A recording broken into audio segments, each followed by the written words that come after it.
مرحبا شباب، هذا الفيديو يخص طريقة حفظ أكل الأفراخ أو حفظ خلطة الأفراخ وشنو الخلطة. وصلنا سؤال من صديق الصفحة أبو إلاف يقول في السؤال: مسوي خلطة بروتين وصمون ومخليها بالثلاجة ونطيها للبلابل الصغار وما يصير بيهن شيء. تحياتي لك. تحياتنا لك أبو إلاف، تحياتنا إلى كل متابعينا من خلال قناتنا على اليوتيوب، من خلال صفحتنا على الفيسبوك.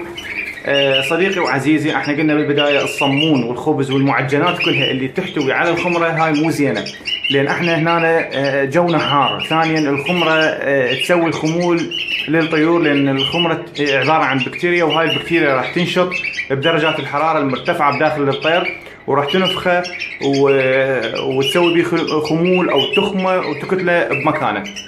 هنا وحده. اثنين، اذا سويت الخلطه بدون الصمون ما يصير تحتفظ بها بالثلاجه.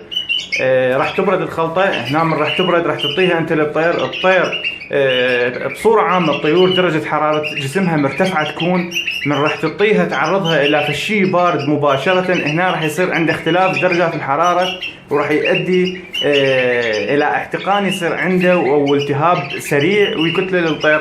انا اشوف الخلطة انت تسويها تبقى مجففة، ما لها شغلة، ما عليها شيء، تبقيها برا الثلاجة.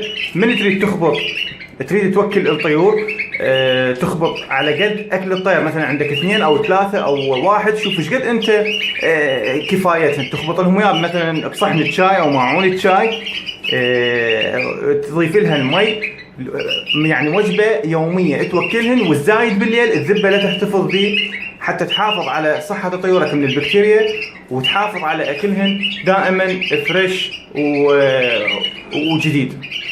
إن شاء الله وصلت المعلومة، وتحياتنا لكم.